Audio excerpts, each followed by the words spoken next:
Soy el magíster Luis Ron Romero.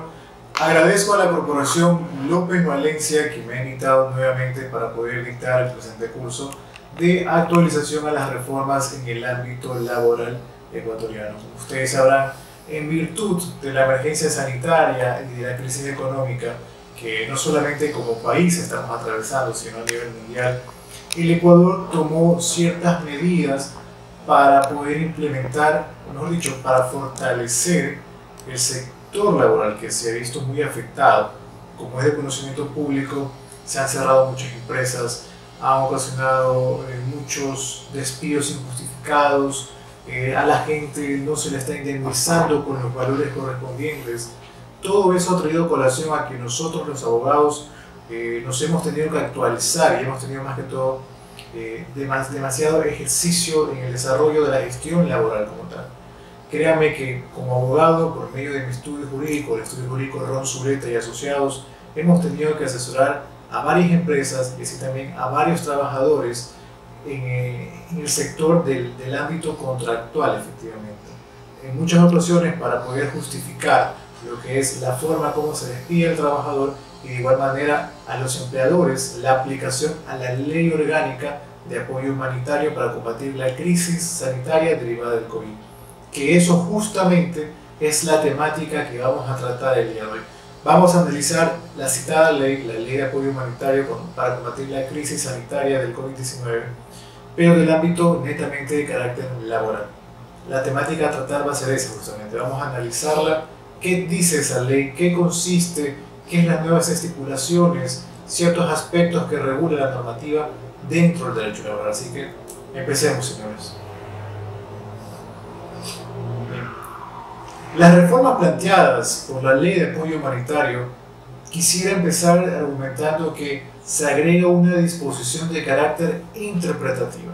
Y voy a esto porque fue un tema muy discutible que muchos empleadores abusaron de la figura jurídica del despido en virtud de caso fortuito de fuerza mayor. Esto es lo que la ley de apoyo humanitario de cierta manera trata de regularlo para poder establecer la interpretación, o mejor dicho, para establecer una correcta interpretación a la norma. ¿Qué nos dice la ley en ese sentido? La aplicación del numeral sexto del artículo 169 de nuestro Código de Trabajo se sujetará al supuesto del cese total y definitivo de la actividad económica. Prestemos mucha atención en ese tema. La ley es muy clara en ese sentido. Hace hincapié al cese total y definitivo de la actividad económica, es decir, al cierre de la producción completa de la empresa, al cierre del desarrollo de las operaciones, el cese definitivo de la actividad económica, que implica que el trabajo no pueda llevarse a cabo ni por medios físicos, ya sea por tareas de carácter operativa que tienen muchas empresas, ni tampoco, entiéndase, por medios alternativos como tal, como lo que es la figura jurídica del teletrabajo, que también lo regula la ley y también lo voy a explicar el día de hoy. ¿A qué llevo esto? Porque, por ejemplo, por darles un tema muy particular, si hay una empresa, digamos que es una empresa de venta de ropa, por darles un ejemplo práctico, y se despidió de manera ilegal, de manera intempestiva, a trabajadores, a vendedores propiamente, en virtud de que los 2 o 3 meses que estuvimos en semáforo en rojo a nivel nacional, la empresa no producía. Pero hubo una mala interpretación a que llamamos el despido por fuerza mayor, por fuerza mayor o caso fortuito, que está contemplado en el artículo 169 del numeral 6 de nuestro Código de Trabajo. Porque no es lo mismo tener que despedir del trabajo a una vendedora que efectivamente no se está produciendo, a que un contador, el contador de la empresa. Que obviamente, si queremos despedir al contador de una empresa, se tiene que aplicar el motivo de fuerza mayor en ese sentido, o salvo que lo queramos sacar por alguna otra de las causales contempladas en el artículo 169. El sentido respectivo, no podemos comparar esa medida de desarrollo. ¿Por qué? Porque el trabajador, entiéndase el contador, en el ejemplo práctico que estoy haciendo hincapié, puede seguir laborando bajo la medida del teletrabajo. Otro ejemplo muy puntual y otro ejemplo práctico para que ustedes puedan entenderme. La interpretación de un restaurante como tal. Obviamente, si un restaurante no atendió a 3 personas, no es lo mismo tener que despedir. De igual manera pongo el ejemplo del contador, y digo esto del contador porque hace funciones de carácter administrativa, como el mesero, por darles un ejemplo, o como el cocinero, por darles otro ejemplo, que son dos figuras, entiéndase como trabajadores, que uno puede seguir ejerciendo sus operaciones bajo la modalidad de un medio alternativo como es el teletrabajo respectivamente. Por eso es que la ley de apoyo humanitario establece esa disposición interpretativa. Para que no haya un abuso de la norma por parte de ciertos empleadores, como lo hubo, porque eso hubo práctico por los meses de marzo, abril, que estábamos en semáforo rojo en la ciudad de Guayaquil a nivel nacional, para que no haya un abuso por parte de la norma, la ley de apoyo humanitario cita textualmente de que, ok, para hacer uso del despido por fuerza mayor o caso fortuito, la empresa tiene que estar en cese, es decir, cerrada totalmente, y obviamente el cese definitivo de sus actividades, de sus operaciones. Es decir, que la empresa no produzca el 100%, mejor dicho, no digamos el 100%, no pueda producir, y en virtud de que no pueda producir, trae como consecuencia el cierre definitivo de la empresa. Y obviamente, en virtud del cierre definitivo de la empresa, por motivos de fuerza mayor de la pandemia, indiscutiblemente que se interpreta, que se acoge ese despido a lo contemplado por lo que está estipulado en el numeral 6 de nuestro artículo 169 del Código de Trabajo. Es decir, por fuerza mayor, señores. Eso es un ejemplo muy particular y ustedes jóvenes que me están escuchando en este momento deben de tomarlo en consideración en este sentido cuando ustedes estudien la norma, chicos. ¿Hubo abuso del derecho? Sí, por ciertos empleadores que despidieron a muchos trabajadores motivándolo, argumentándolo supuestamente por causa de fuerza mayor, y que indiscutiblemente al momento de otorgarles la liquidación se les otorgaron valores que no eran los correctos, calculados acorde al tiempo laborado y también al desarrollo de sus funciones, señores, al tiempo de trabajo y al sueldo respectivamente, que son temas muy considerados al momento de hacer esto, son muy sensibles, señores, al momento de hacer esto. Así que bueno, ya nuestra ley de apoyo humanitario nos regula y nos interpreta en este sentido, y esto, si es que llega a proceder a presentarse una demanda de despido intempestivo, sin duda alguna que ante el sede judicial el juzgador, el magistrado, tendrá que aplicar lo dispuesto en la ley de apoyo humanitario. Bien, esos son los efectos de interpretación de la norma, señores. Sigamos. El recargo a la indemnización del despido intempestivo, que también nos cita la ley de apoyo humanitario. En aquellos casos en que los jueces determinen que el empleador invocó de manera injustificada la causal de fuerza mayor o caso fortuito para terminar una relación laboral, se aplicará la indemnización por despido intempestivo prevista en el artículo 188 de nuestro Código de Trabajo. Mucha atención, porque esa indemnización tendrá que estar multiplicada por el 1.5 respectivamente. Esta disposición rige para efectos de la aplicación de la normativa de la ley de apoyo humanitario, señores. Y sin duda alguna, si es que a ustedes, colegas, a los abogados que me están viendo en este momento, sin duda alguna que cuando les llegue a caer algún usuario, algún cliente que pida sus servicios, indiscutiblemente que tendrán que motivarlo en ese sentido cuando acudan ante sede judicial, señores. Bien, sigamos. Sigamos con el estudio y la aplicación de la ley de apoyo humanitario, señores, y aquí quisiera hacer hincapié en lo contemplado con relación al teletrabajo, para poder comprender un poco qué consiste esta figura jurídica, a qué llamamos el teletrabajo. Pues bien, hay que partir de la intención de que el teletrabajo se usa por medios de tecnología, sin duda alguna, señores, es la utilización de las tecnologías, para ponerlos un concepto muy práctico. Los que estamos en el ejercicio del patrocinio hemos tenido que implementar ahora la firma electrónica, por darles un ejemplo.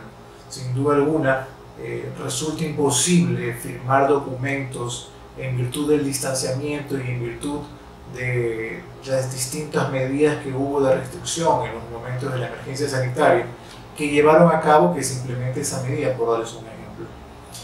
Y esta utilización de tecnologías es de la información para desarrollar el trabajo, es decir, tiene que haber los mecanismos pertinentes para que los trabajadores efectivamente gestionen el desarrollo de sus funciones por medio del teletrabajo, ya sea por distintas plataformas mediante medios electrónicos. El día de hoy pude observar, no recuerdo el nombre del juez, pero es un juez de garantías penales en Quito, en Quito, sí, un jugador de garantías penales en Quito, que por redes sociales él enviaba el link por Zoom. Honestamente es algo que me llamó mucho la atención, de la audiencia pública que se iba a llevar, y el ID para la conexión respectiva y el link respectivo para la hora. Okay. En virtud de esa facilidad que hay, no digo que la notificación no se haga por medio electrónico, eso es otro tema muy particular que se les tiene que notificar a las partes sin duda alguna. Pero veamos este ejemplo práctico que me llamó mucho la atención y quiero compartirlo con ustedes, de que en virtud de las audiencias públicas se convocó y se hizo público, valga la redundancia, por medio de esta plataforma web que se va a llevar a cabo la audiencia, señores. De igual manera, no me quiero desviar un poco del tema, sigamos analizando el teletrabajo. La normativa estipula que puede establecerse al inicio o durante la vigencia de la relación laboral. ¿Y a qué me refiero con esto? Sin duda alguna que las personas que han sido contratadas, porque igual pese a la emergencia sanitaria, conozco personas que han sido contratadas por empresas. Los empleadores tienen que darle las facilidades del caso para que puedan desarrollar sus funciones mediante la modalidad del teletrabajo, y aparte tomando en consideración la cantidad de personas que pueden estar dentro de un lugar. Recordemos ustedes que el COE nacional estableció que las empresas puedan operar hasta con el 50% de los trabajadores respectivos. Obviamente van a haber personas que tendrán que establecerse jornadas de trabajo rotativa. Digo esto más que todo para la exclusión de tarea administrativa, un gerente administrativo, una recepcionista, un mensajero. Nosotros los abogados que no somos operativos, entiéndase estos operativos como trabajos netamente de campo, trabajos técnicos, trabajos industriales, que esos en cambio de igual manera tuvieron que ver el mecanismo por medio del cual adaptarse a ese modelo, como por ejemplo llevar una junta respectiva, hacerlo mediante los respectivos medios electrónicos. Sigamos, los teletrabajadores gozan de los mismos derechos individuales y colectivos que los trabajadores en general. Aquí hay que hacer una distinción a la norma. Por ejemplo, el día de ayer me llamó una empresa, me llamó un empleador al cual yo brindo asesoría por medio de mi estudio jurídico, indicándome que si es que existe la posibilidad de que las personas que va a contratar, escucha mucho esto como el ejemplo práctico que les voy a dar para que puedan comprender, con las personas que acaba de contratar, que van a estar aplicadas bajo la modalidad de teletrabajo, porque creo que eran servicios de venta, por así darles un ejemplo práctico. Esas personas que va a contratar y que van a estar contratadas bajo la modalidad de teletrabajo, la remuneración iba a ser menos que la persona que está trabajando, que ya tiene tiempo en la empresa, por darles un ejemplo, pero es el mismo cargo y son las mismas funciones. Obviamente me tocó asesorarlo y me tocó estipularle que la ley de apoyo humanitario estipula que los mismos derechos que tienen las personas, es decir, tienen las personas, los trabajadores que ya han sido contratados, que ya forman parte de la empresa, tendrán que tener los mismos derechos que los nuevos trabajadores que se están vinculando a la empresa en el desarrollo del teletrabajo, es decir, ahora los llamados teletrabajadores, por así decirlo, sin duda alguna, ya sea la modalidad que sea, ya sea los mismos derechos individuales y colectivos que los trabajadores en general, que tiene todo ese mismo empleador, por así decirlo, señores. Bien, siguiendo con el análisis del teletrabajo, vayamos a las formas como tal. Existe el autónomo, los móviles, los parciales, los ocasionales. Entiendas esto, las formas en el desarrollo del ejercicio de sus funciones, porque, por ejemplo, y esto es un ejemplo práctico, yo conozco muchas empresas y a muchas de ellas yo las he asesorado de que en virtud de la cantidad de personas que puede estar dentro de la empresa, entiéndase, en el lugar físico, tienen que estar rotando y hacer el ejercicio parcial de ciertos trabajadores bajo la modalidad de teletrabajo, obviamente reportando al ministerio, a la autoridad, cuáles son aquellos trabajadores que están bajo teletrabajo, señores, y los otros cuáles son los que se ingresan. Inclusive hay una resolución, si no me equivoco, por parte del municipio que estipula que todos los trabajadores que se están vinculando físicamente a la empresa, es decir, que acuden a las instalaciones de la empresa, tienen que firmar una encuesta como tal. Y esto se lo digo porque son reportes semanales que se están reportando, para que la redundancia, reportes que están informando, por así decirlo, al COE cantonal, al municipio efectivamente, y ante la autoridad de salud, que se hace el reporte de cuántos son las cantidades de trabajadores que se están reintegrando a sus funciones y cuántos son los que se encuentran de características parciales bajo el teletrabajo, efectivamente. Y de igual manera, existen también ciertos trabajadores que están 100% dedicados a ser teletrabajadores bajo esta modalidad online, por así decirlo, mediante el desarrollo tecnológico de sus funciones. Bien, ¿se respetará el derecho a desconexión de por lo menos 12 horas continuas en periodos de 24 horas? Sí. Este es otro tema muy particular que quiero llevarlo con ustedes a colación porque, por ejemplo, las personas que de los 5 días laborales, digo esto en el sentido de que su jornada ordinaria de trabajo es de lunes a viernes de 5 a 8, ustedes ya saben muy bien, colegas, ellos se estipula que, bueno, que en la práctica muchos de nosotros, y me incluyo, bajo la modalidad de teletrabajo he tenido que estar trabajando hasta las 10, 11 de la noche por tener que despachar inclusivamente. Y esto es lo que se suele conversar, de que antes de esta modalidad de teletrabajo, antes de la pandemia, estábamos acostumbrados netamente al ejercicio del desarrollo de nuestras funciones en el lugar de trabajo, en el sitio, en las instalaciones de la empresa. Obviamente podríamos quedarnos ciertos días tarde, otros días tarde no, pero en el desarrollo de las funciones ahora el teletrabajo abarca hasta más tiempo respectivamente, y esto es una realidad que tenemos que llevarle y que tenemos que analizarla, señores. Por eso se estipula que la desconexión da por lo menos de 12 horas continuas en periodos de 24 horas. Esto básicamente se debe para no el abuso por parte del desarrollo de las funciones, por así decirlo, señores. El empleador, también siguiendo con la temática de teletrabajo, deberá proveer los equipos pertinentes, como por ejemplo, queremos darle al gerente, se me viene a la mente, queremos darle al gerente financiero o al analista financiero, o queremos darle al director jurídico, queremos darle la posibilidad para que ellos estén desde la modalidad de teletrabajo desde sus domicilios. Ok, perfecto. Pero el empleador tiene que proveer de dichos equipos, tiene que proveer de una laptop, en el caso que sea necesario.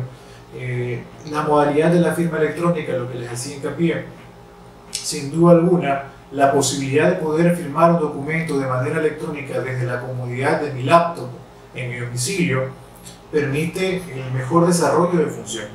Es decir, entiéndase que las herramientas de trabajo que va a implementar el trabajador es obligación por parte del empleador poder facultarlas, poder entregarlas respectivamente. En ese sentido, se estipula que para el ejercicio normal de funciones y para no motivarlo en el sentido de que una próxima destitución, una próxima desvinculación del trabajador por el no desarrollo, por no tener equipos de trabajo, es obligación del empleador proveer los mismos, señores. Eso es muy sentido y eso es muy estricto, de que es el empleador quien tiene que dar los elementos y los demás insumos que sean necesarios para el desarrollo del trabajo. Obviamente, entiéndase que tienen que ser insumos que se adapten a la modalidad de teletrabajo. Si son trabajos operativos, trabajos que tienen que estar en campo, por ejemplo, se me viene a la mente trabajos de una terminal portuaria, de los estibadores, que tienen que descargar la carga en contenedores, obviamente seamos muy prácticos. En ese sentido, es imposible que se adapten a la modalidad de teletrabajo. Estamos hablando solamente de la modalidad de teletrabajo, aquellos cargos, aquellas funciones, aquellos trabajadores que pueden desempeñar el mismo.